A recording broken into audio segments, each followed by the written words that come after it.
Okay, so the last feature we're going to add together is authentication. Because right now with our web application, anyone who has access to it can post habit of mind journal entries. And right now, the email address they're associated with is hard coded to your email address or my email address.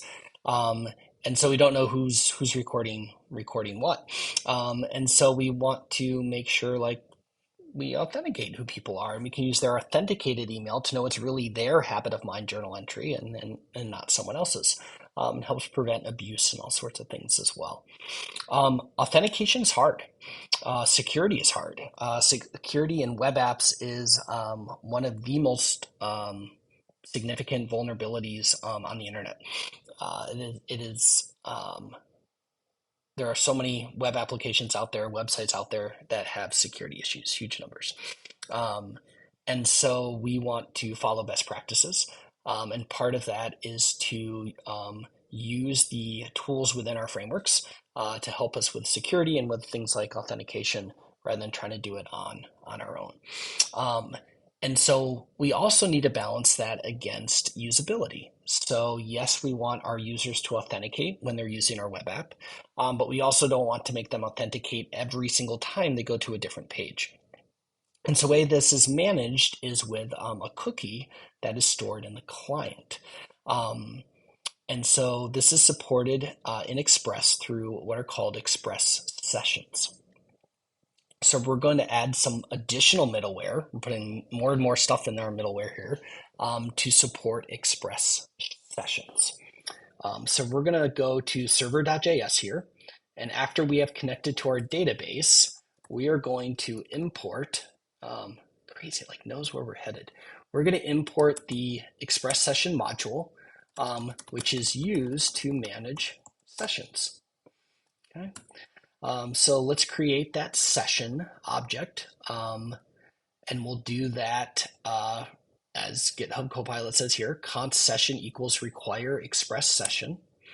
Okay. This is a node module that is already in our package file, and so therefore it's already installed. And then we'll insert this middleware. So we'll do app.use like we're accustomed to.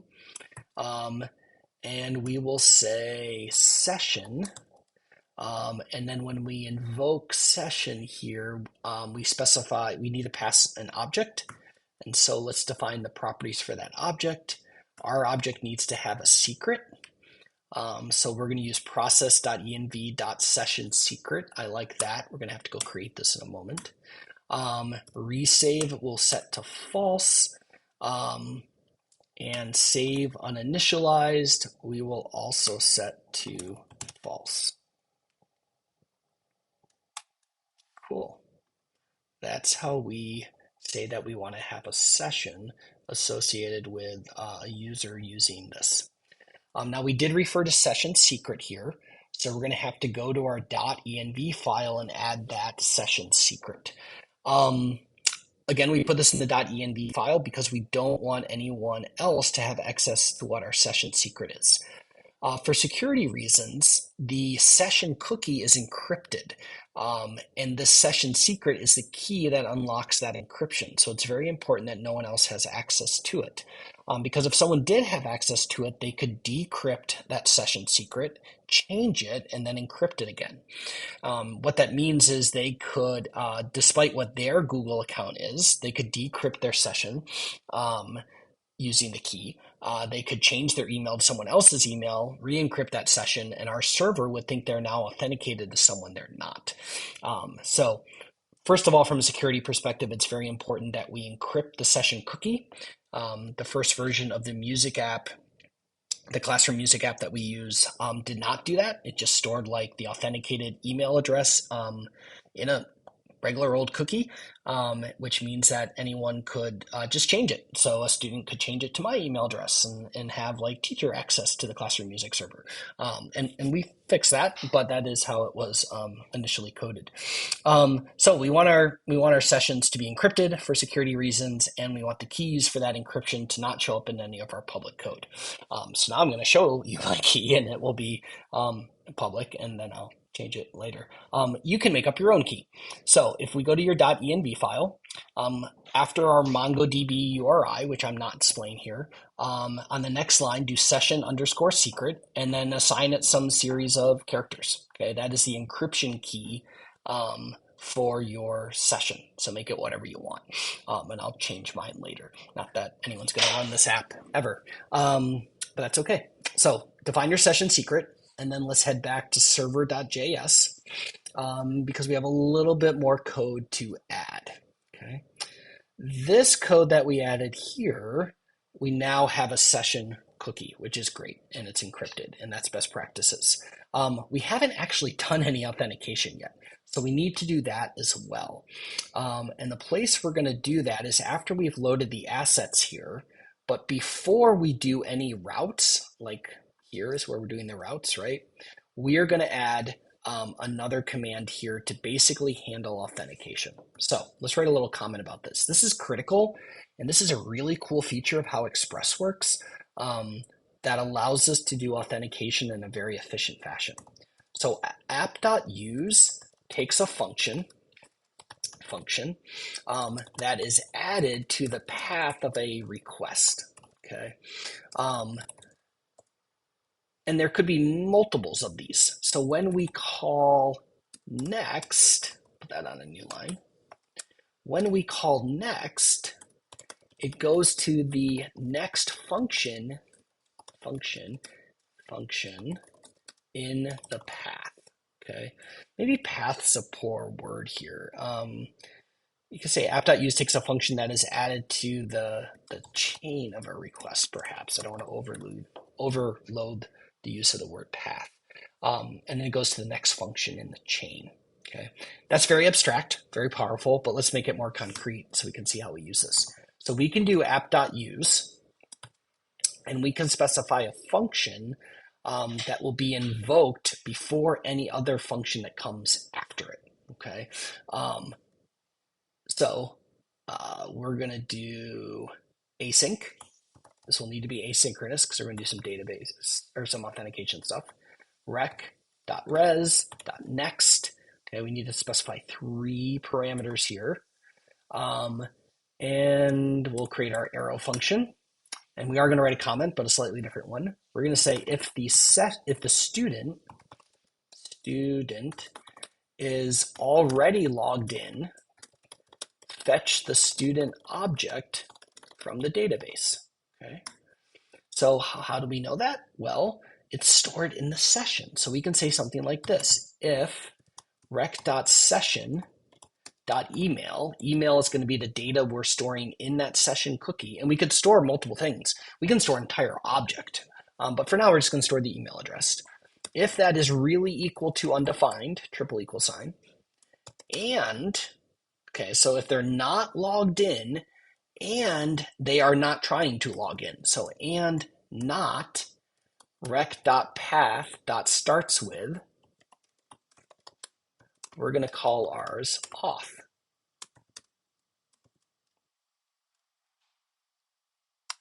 If that's the case, so if they're not logged in and they're not trying to log in, and we know they're trying to log in if they're trying to get to this page, we are going to make them log in. We are going to immediately redirect them to the /auth page, which we'll look at in a moment. And we'll return. Okay. Otherwise, if this body is not executed because this is not true, they're already logged in, or they're just trying to log in, which is fine. And we'll just call next. Okay. So what's so cool about this, and where we place this snippet of code is really important, is that for every endpoint we go to, it's going to invoke this code first. And then when we call next, it will invoke the next chunk of code, which would be like our normal routes. Okay. So this is basically a way to interject some code that is run for every single route, which is exactly what we want for authentication. Because imagine if we had to add code like this at every endpoint, we would certainly forget one. And then we'd have a security issue with our app. And so this makes it much more hardened and much more secure. So this is great. All right. What do we want to look at next? So we updated the server. Let's look at the router. Yeah. So let's add a little bit of code to our router based on this idea of the session stuff. Okay. Not a lot here. Most of the rest of the code is already written for us. We just have a couple things to tweak.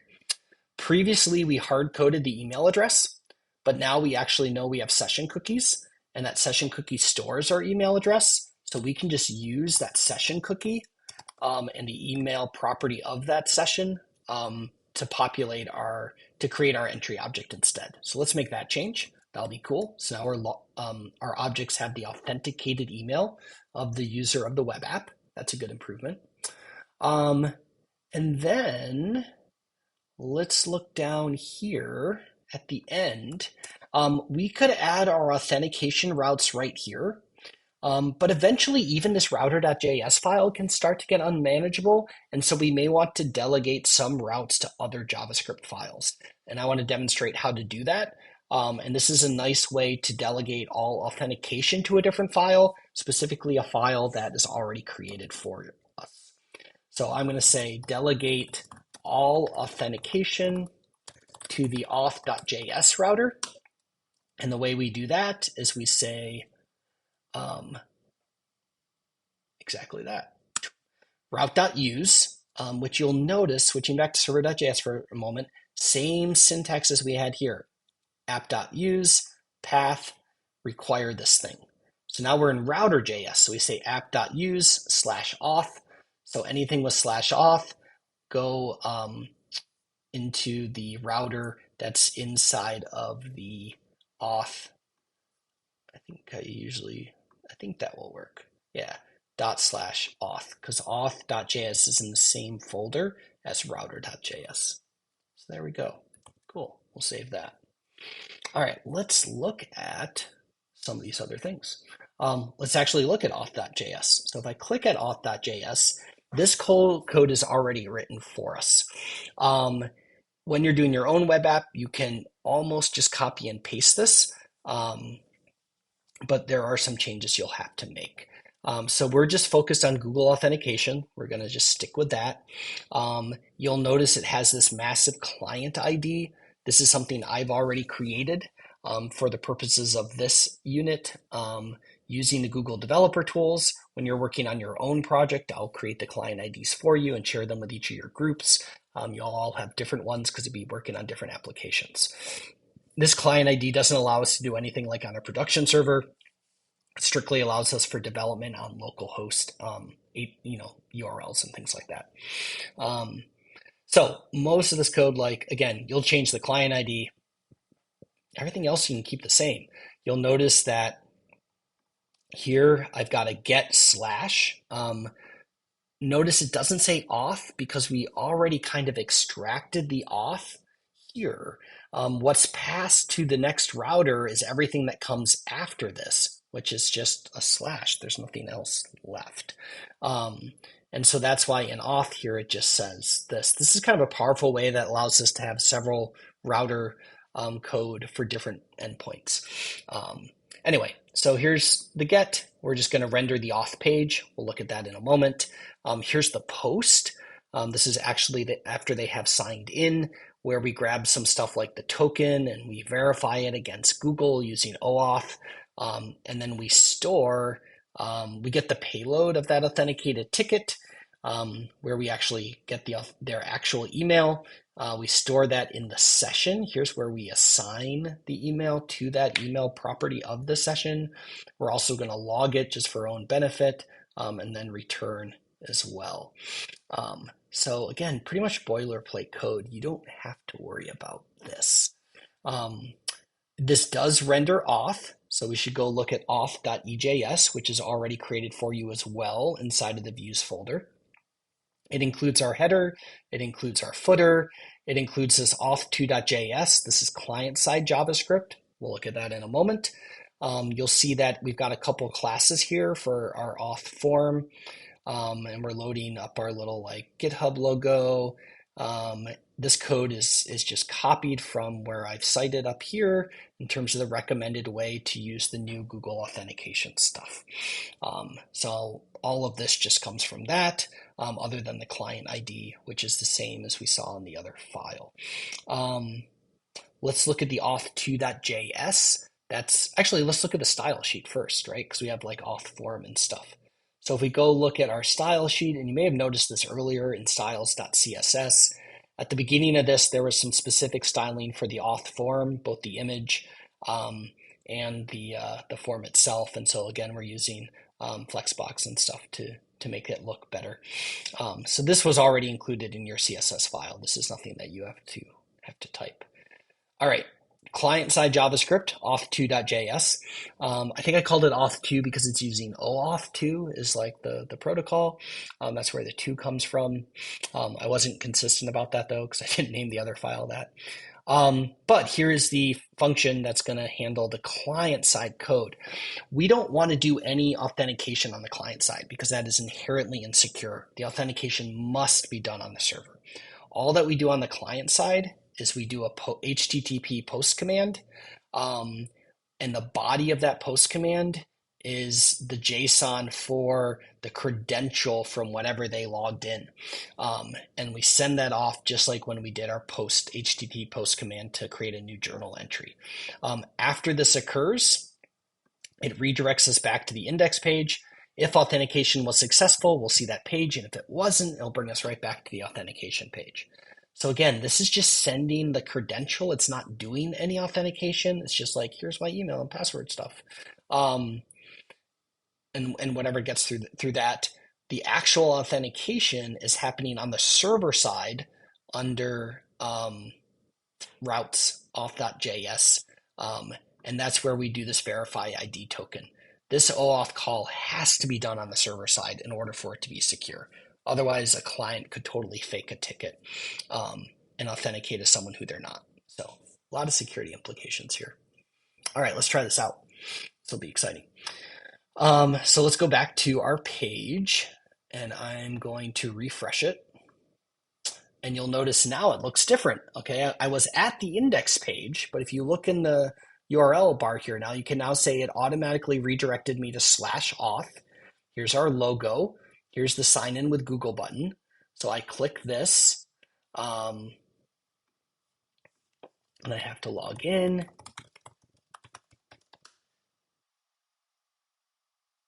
Ooh, I have to log in through Duo. It's a little bit annoying. Sorry about this.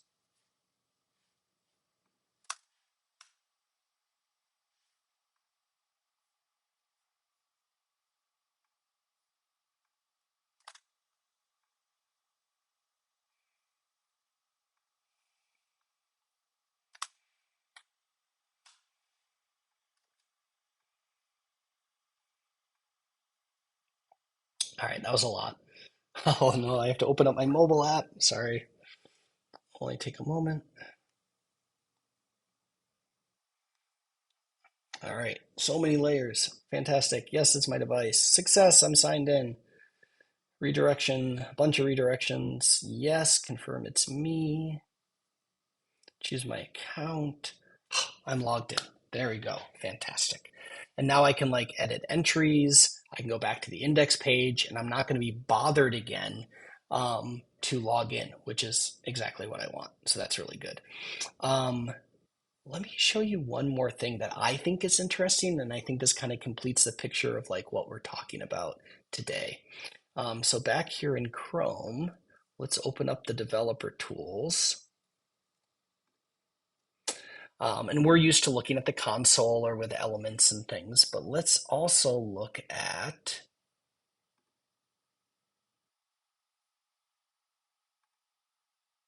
application.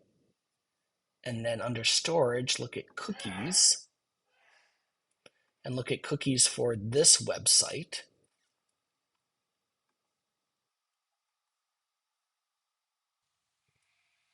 Okay, so here again, under application, storage, cookies, localhost 8080, here are all my cookies. Connect.sid is the cookie that's holding my session. And its value, which is truncated here, doesn't look like anything because it's encrypted.